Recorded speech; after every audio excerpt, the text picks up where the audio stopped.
दोस्तों, आपकी सफलता आपके घर में सुख और शांति लाती है। आप हमेशा मुस्कुराते रहें, हमेशा खुश रहें और स्वस्थ जीवन आपको बेहतरीन खुशी भी देता है। आपको इस दुनिया का सबसे खुश इंसान बनाता है। आज जो कहानी मैं आपको बताने जा रहा हूँ, इस कहानी में पूरी दुनिया का ज्ञान समाहित है और सभी समस्याओं का समाधान भी है। इसलिए आपको ये कहानी अंत तक जरूर देखनी चाहिए। बहुत समय पहले की बात है। एक छोटा सा शहर था। उस नगर में एक बहुत धनवान सेठ रहता था। वह अमीर सेठ कहने को सब कुछ था। किसी भी चीज की कोई कमी नहीं थी। उस अमीर सेठ ने अपने जीवन में कई बड़े मुकाम हासिल किए थे। उन्होंने अपने जीवन में कई सफलताएं हासिल की। वह जिस भी शहर में व्यापार करने जाता था वहाँ भी उसे सफलता मिलना निश्चित था। वह अपने जीवन में कभी पराजित नहीं हुआ था। उनका बिजनेस भी खूब जोरों से चल रहा था। उनके पिता ने उन्हें 4 ऐसी बातें बताई थी जिसका वह नियमित रूप से पालन करते थे और उन्हीं बातों पर अमल भी करते थे। और उन चीजों की वजह से उनका जीवन बहुत खुशहाल था और वे जीवन के हर क्षेत्र में सफल थे। ऐसे ही काफी समय बीत गया और अब वह अमीर सेठ बहुत बूढ़ा हो गया था। अब उसे लगने लगा कि मेरी मृत्यु बहुत निकट है।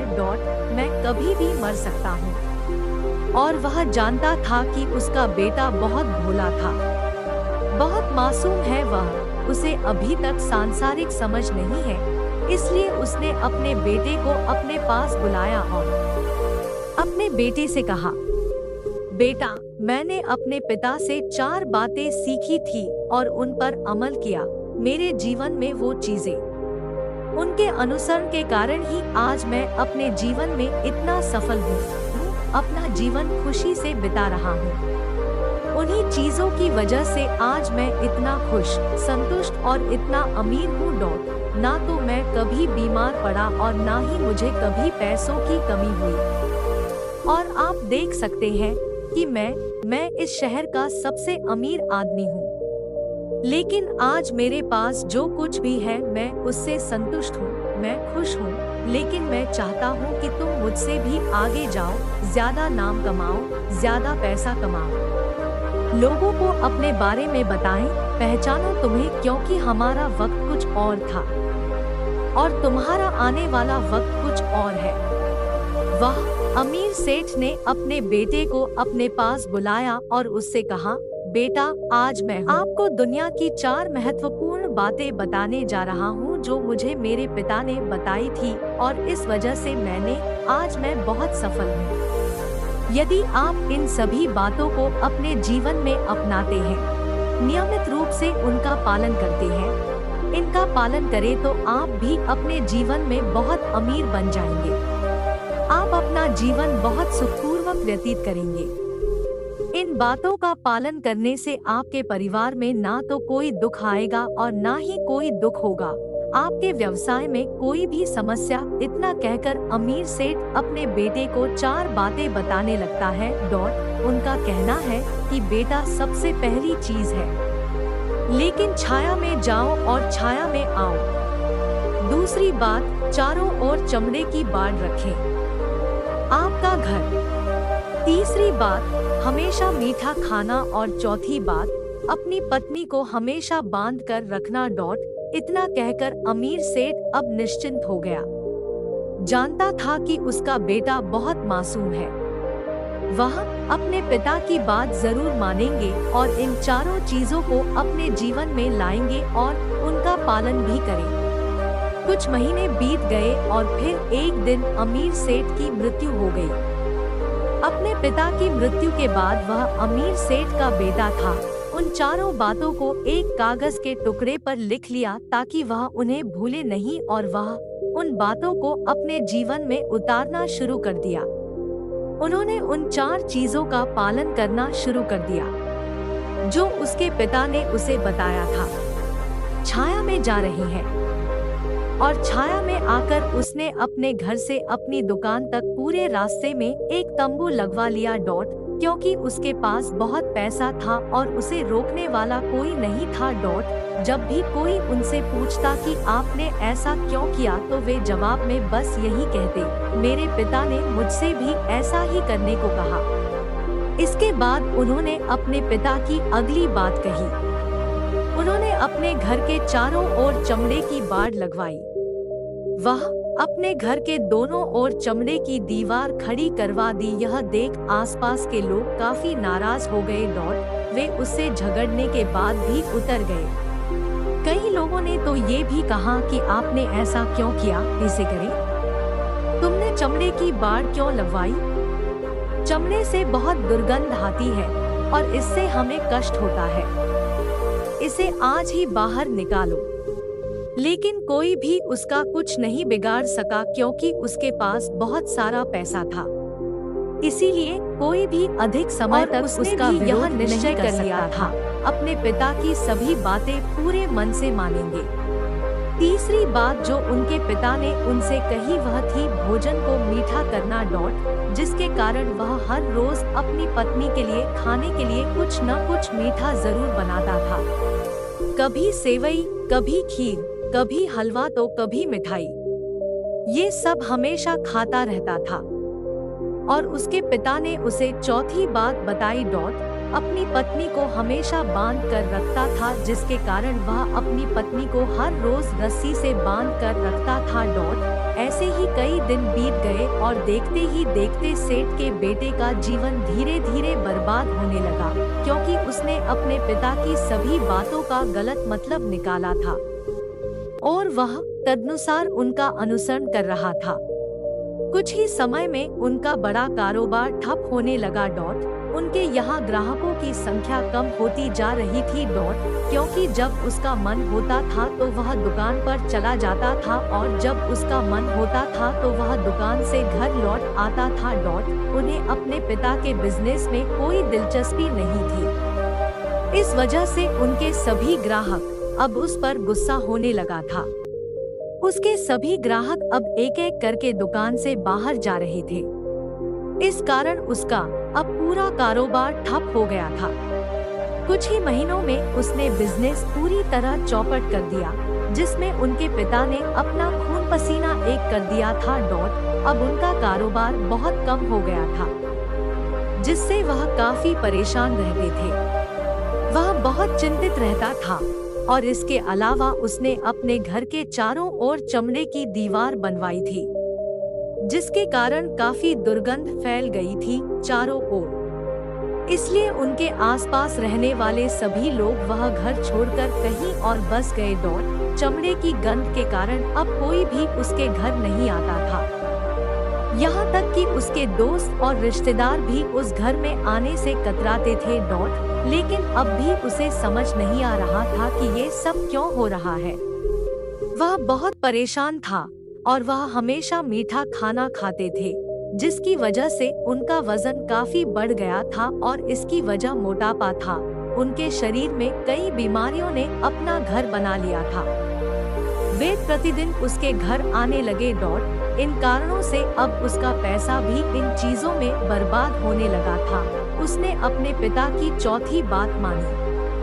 वह अपनी पत्नी को बांध कर रखता था, जिसके कारण उसकी पत्नी उससे नाराज होकर वह घर छोड़कर मायके चली गई। उसने अपनी पत्नी को समझाने की कोशिश की, उसकी पत्नी किसी भी तरह नहीं मानी। कोई भी महिला ऐसे पुरुष के साथ क्यों रहना चाहेगी जो उसे बेवजह बांध कर रखता हो। कुछ ही समय में सेठ के बेटे का पूरा जीवन बर्बाद हो गया। उसके पास कोई व्यवसाय नहीं बचा था, न पैसा, न पत्नी, न रिश्तेदार जो पैसे के लिए उसके आसपास मंडराते रहते थे। इसके अलावा अब उनका स्वास्थ्य भी ठीक नहीं था, जिसके कारण वह काफी चिंतित थे, बहुत परेशान हो रहा था। उसे ये सब समझ नहीं आ रहा था कि क्या हो रहा है और क्यों हो रहा है। इन सब बातों को लेकर वह काफी चिंतित रहते थे और वह मन ही मन अपने पिता को शाप देता और कहता था, हे पिता, तेरे पास है, मेरी पूरी जिंदगी बर्बाद कर दी तुम्हारी उन 4 बातों के कारण। आज मेरा सब कुछ छिन गया। मेरे पास कोई व्यवसाय नहीं है, न धन, न वह रिश्तेदार, न मेरी पत्नी, न ही मेरा स्वास्थ्य मुझे छोड़ दिया। आज तुम्हारी वजह से मेरी पूरी जिंदगी बर्बाद हो गई। अगर मैंने आपकी वो 4 बातें ना मानी होती, अगर मैंने यदि इन्हें अपने जीवन में लागू नहीं किया होता तो आज मैं सुखी जीवन जी रहा होता। आपकी ये 4 बातें मानकर मुझे क्या मिला? मैंने एक आज्ञाकारी बेटे की तरह आपकी सभी बातें बहुत अच्छी तरह से मानी, उस पर विश्वास किया, उसके पीछे। परंतु मैं तो मूर्ख था जो तुम्हारी बातों पर आंख मूंद कर विश्वास कर लेता था। यह कहकर वह फूट फूट कर रोने लगा। तभी एक दिन उसे पता चला कि उसके पास के कस्बे में एक साधु आए हैं और वह साधु सभी की समस्याओं का समाधान बताता है। समस्या कोई भी हो, वह अवश्य ही इसका समाधान करता है। ये सुनकर उसने सोचा कि चलो एक बार मिलकर देखिए, शायद मुझे भी अपनी समस्या का समाधान मिल जाए। इसी आशा के साथ वह उस साधु के पास पहुंचा। वहां पहुंचकर वह सीधा उनके पैरों पर गिर पड़ा और जोर जोर से रोने लगा। वह कहने लगा कि हे गुरु, अब आप ही मुझे बचा सकते हैं। मेरे पिता के पास है, मेरी पूरी जिंदगी बर्बाद कर दी। आज मैं जिस भी स्थिति में हूँ, यह सब मेरे पिता की वजह से है। मैंने वैसा ही किया जैसा मेरे पिता ने मुझसे कहा था। हमेशा उनकी हर बात मानी, एक अच्छे बेटे की तरह अपने सभी कर्तव्य निभाओ। और देखो मेरे पिता ने मेरे साथ क्या किया। मरते वक्त भी उसने मुझे गलत बात सभी बातें अपने जीवन में उतारी, उन पर अमल किया और देखे आज मेरे साथ क्या हुआ। मेरा सारा जीवन बर्बाद हो गया। मुझे अब तक समझ नहीं आया कि मेरे पिता ने मेरे साथ ऐसा क्यों किया। क्या मैंने उनके साथ कुछ गलत किया? इतना कहकर वह उस साधु के सामने और भी जोर जोर से रोने लगा। तभी वह साधु महाराज उस सेठ के बेटे से कहते हैं, बेटा चुप हो जा, पहले मुझे अपनी पूरी कहानी बता। आपको क्या हुआ? तुम इस तरह क्यों रो रहे हो? आपकी परेशानी का कारण क्या है? उस साधु के इतना कहने पर उस सेठ के बेटे ने उस साधु के हाथ में वह पर्ची रख दी जो उन्होंने अपने पिता की मृत्यु के बाद लिखा था, जिसमें उन्होंने अपने पिता की 4 बातें लिखी थी। वह साधु पर्ची उठाकर पढ़ने लगा और पढ़ते ही जोर जोर से हंसने लगा और वह उस सेठ के बेटे से कहता है, तुम कितने मूर्ख हो। तुम्हारे पिता तुम्हें संसार का सारा ज्ञान दिया, परंतु तुम उसे समझ न सके। आप इसका ठीक से पालन नहीं कर पाए और कहोगे कि तुम्हारे पिता ने तुम्हें गलत रास्ता दिखाया है, आपने गलत संदेश दिया है। तुम्हारे पिता तुम्हारी परीक्षा ले रहे थे कि तुम उनकी बातें समझ पाओगे या नहीं। क्या आप उनकी बातों का अर्थ समझ पा रहे हैं या नहीं? अगर वह चाहता तो वह आपको अच्छी तरह बता सकता था कि इसका मतलब क्या है, लेकिन वह तुम्हें चाहता था। इन बातों का मतलब आप खुद ही जानिए, आप खुद ही समझिए कि इन बातों का मतलब क्या है। लेकिन अब ऐसा लगता है मानो तुम्हारी बुद्धि बिल्कुल भ्रष्ट हो गई हो। मैंने तुमसे बड़ा मूर्ख कभी नहीं देखा। जिसके पास दुनिया का इतना बड़ा ज्ञान हो, वह इतनी बड़ी मूर्खता कैसे कर सकता है? आप कोई ज्ञान नहीं है, तुमने तो कुछ भी ज्ञान अर्जित नहीं किया है। यदि आप इन बातों का सही अर्थ समझ गए होते तो आप भी अपने पिता की तरह अपने जीवन में सफल होते, खुश होते और आपका जीवन भी खुशहाल होता, मजे से चल रहे हैं। लेकिन तुम इतने बड़े मूर्ख हो कि तुमने अपने पिता की बात का गलत मतलब निकाला। आपने उन बातों का मतलब भी नहीं सोचा। जैसा उसने कहा तुम वैसा करने लगे। यदि आप उन बातों का अर्थ नहीं समझ पा रहे थे तो किसी बुद्धिमान व्यक्ति से मिल सकते थे, आप उससे उस बात का मतलब निकाल लेता। लेकिन जैसा तुमने अपने पिता की इन बातों को समझा है, इसका मतलब वैसा नहीं है। इस पर वह कहते हैं, धनवान सेठ का बेटा, हे स्वामी, आप कहना क्या चाहते हैं? क्या मैं पापा की बात ठीक से समझ नहीं आ रही? और क्या यह वैसे भी समझने लायक है? उसने सब कुछ साफ साफ बता दिया था और मैंने उसे वैसे ही अपनी जिंदगी में अपना लिया। फिर मेरे पास क्या है गलत? इस पर गुरु एक बार फिर मुस्कुराने लगे और उस सेठ के बेटे से बोले, बेटा, ये जो बातें लिखी गई हैं, इन बातों के पीछे एक गहरा अर्थ है जिसे आप समझ नहीं पाए हैं। इसीलिए तुमने यह मूर्खता की और इसीलिए तुमने अपना पूरा जीवन बर्बाद कर दिया। लेकिन अभी भी कुछ नहीं हुआ नहीं। आपके पास अभी भी काफी समय है।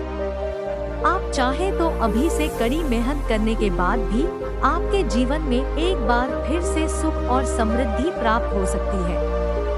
इस पर सेठ का बेटा कहता है, ठीक है, कृपया मुझे उन 4 चीजों का मतलब समझाएं। आखिर उन 4 बातों का मतलब क्या है? इस पर साधु सेठ के बेटे से कहता है, तेरे पिता ने तुझसे कहा था, छाया में काम पर जाओ और छाया में ही निश्चिंत होकर दुकान पर ध्यान केंद्रित कर पाएंगे। आप निश्चिंत होकर दुकान के काम को समझ सकेंगे और आगे बढ़ सकेंगे। इसके अतिरिक्त आपके मन में कभी यह भय नहीं रहेगा कि कोई चोर आकर मेरी संपत्ति चुरा लेगा। यही इसका वास्तविक अर्थ है, चमड़े की बाड़ लगवाना। लेकिन आपने तो चमड़े की बाड़ लगवाने का मतलब ही निकाल लिया।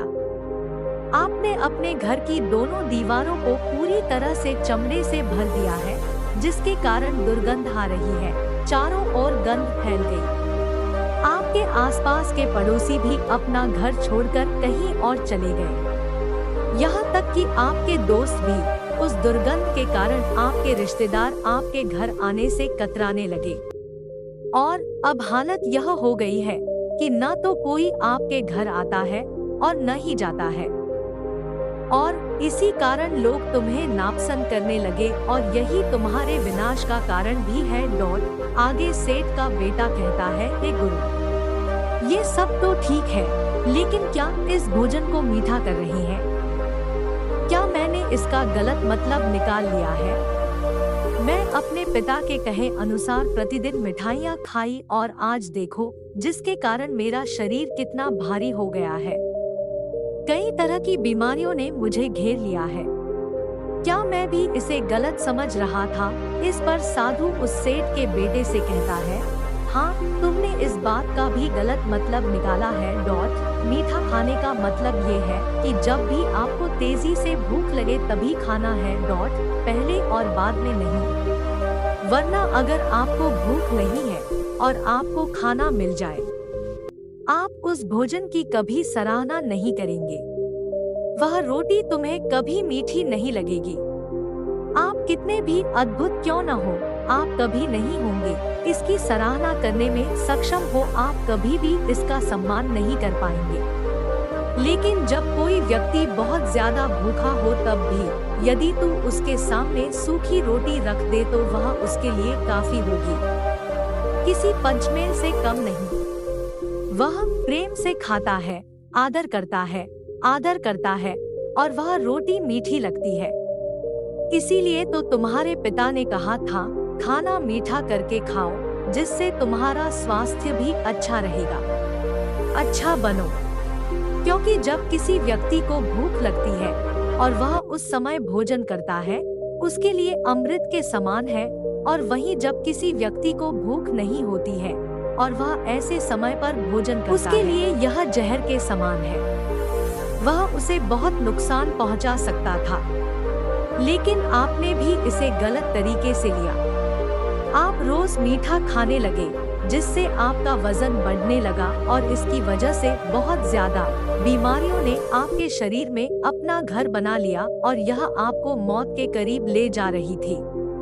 इसलिए आज से बहुत ज्यादा भूख लगने पर ही खाना आपके लिए बहुत फायदेमंद होगा और यह आपके शरीर को हमेशा स्वस्थ रखने में मदद करेगा और आपको भोजन की आवश्यकता न होने पर भी भूख नहीं लगेगी। कभी खाना नहीं खाना, ऐसा समय आपके लिए बहुत हानिकारक साबित होगा और यह आपकी तीसरी गलती थी। जिसके कारण आपका पूरा जीवन बर्बाद हो रहा था। आगे सेठ का बेटा कहता है कि आप तो गुरु हैं। चौथा बिंदु बहुत स्पष्ट रूप से लिखा गया है। अगर आप अपनी पत्नी को हमेशा बांध कर रखते हैं तो इसका मतलब कुछ और भी होता है। पास होना, मैंने भी इसे गलत समझा।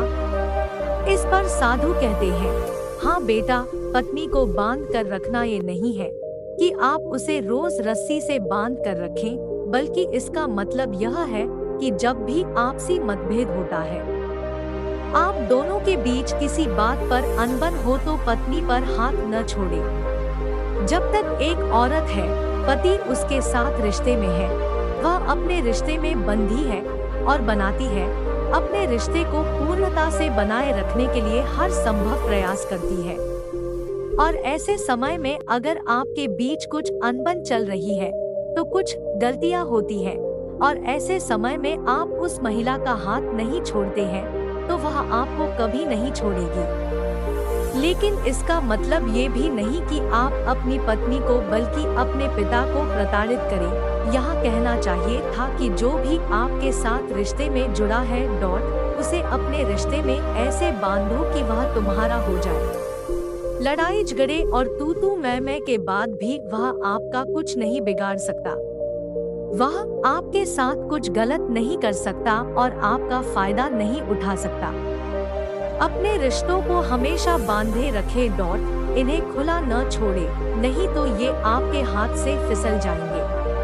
और हम में से अधिकांश हम अपने जीवन में वही गलतियां करते हैं और कभी भी अपने नए रिश्तों को समय नहीं देते हैं, जिसके कारण उनका रिश्ता खराब हो जाता है, उतने मजबूत नहीं बन पाते और इसी वजह से वे अपना रिश्ता खो देते हैं। और आपने भी यही गलती की, तुमने अपनी पत्नी को बांध रखा है, फिर वो तुम्हें कैसे माफ कर सकती है? और यही कारण है कि उसने तुम्हें छोड़ दिया। तुमने अपनी पत्नी के साथ जो किया वह माफी के लायक नहीं है, क्योंकि आपने गलत किया है। तो जाओ और अपनी पत्नी से माफी मांगो, उसे घर वापस लाओ। और ये 4 चीजें थी तुम्हारे पिता की। तुम्हें समझाने की कोशिश की, लेकिन आपने इन सभी बातों का गलत मतलब निकाला और इस वजह से आप पूरी तरह से बर्बाद हो गए। लेकिन आपके पास अभी भी काफी समय है। अगर आप इन सभी बातों का सही से पालन करते हैं आप एक बार फिर से वह सब कुछ हासिल कर सकते हैं जो आपने अपने जीवन में खोया है। ये सभी चीजें हमारे जीवन की सभी समस्याओं का समाधान है। आप इन्हें किसी भी तरह से देख सकते हैं। यदि आप सफल होना चाहते हैं तो आपको कड़ी मेहनत करनी होगी। सूरज उगने से पहले आपको अपना घर छोड़ना होगा और हमेशा सूरज डूबने के बाद ही घर लौटें, ताकि कोई तुमसे धन न छीन ले। आपको अपने रिश्तों को ऐसे बांधना होगा कि वो रिश्ते आपको परेशान न करें। तुम्हें चोट मत पहुंचाओ, तुम्हारा फायदा मत उठाओ। और भूख लगने पर हमेशा अच्छा और स्वास्थ्यवर्धक भोजन करें, ताकि जो भी सांस आपको मिली है उसमें आप खुशी से जी सके और अपने रिश्तों को हमेशा के लिए बरकरार रख सके। इन्हें खुला न छोड़े, नहीं तो ये आपके हाथ से फिसल जाएंगे और आपको ऐसा करना ही पड़ेगा। आपके घर में एक कुत्ता या बिल्ली है, ताकि आपका पैसा हमेशा सुरक्षित रहे। इन सभी को फॉलो करने के बाद आपके जीवन में जो चीजें हैं, आप अपने जीवन में सब कुछ एक बार फिर से पा सकते हैं। आपने आज तक क्या खोया है, और हो सकता है कि आप और भी आगे बढ़ सके। आप सम प्राप्त कर सकते हैं, अधिक समृद्धि। अपने जीवन को खुशहाल और समृद्ध बनाएं। इतना कहकर ऋषि शांत हो गए और सेठ के बेटे को भी अपनी सारी गलतियां समझ आ गई। उसने उस गुरु को प्रणाम किया और वापस अपने घर लौट आया। उन्होंने उन 4 चीजों को अपने जीवन में उतारा, उनका बिल्कुल पालन किया। तभी से उनके जीवन में सकारात्मक प्रभाव दिखाई देने लगे। वह एक बार फिर था अपना व्यवसाय खड़ा करने में सफल। वह एक बार फिर कुछ ही समय में अपनी पत्नी को घर लाने में सफल हो गए। उसका जीवन सुखी और आनंदमय हो गया था। मुझे आशा है कि आपको यह कहानी पसंद आई होगी और इससे कुछ सीखा। आप कहानी के बारे में अपने विचार हमें नीचे कमेंट बॉक्स में कमेंट करके बता सकते हैं। जाने से पहले कृपया वीडियो को लाइक करें और चैनल को सब्सक्राइब करें। नमो बुद्धाय।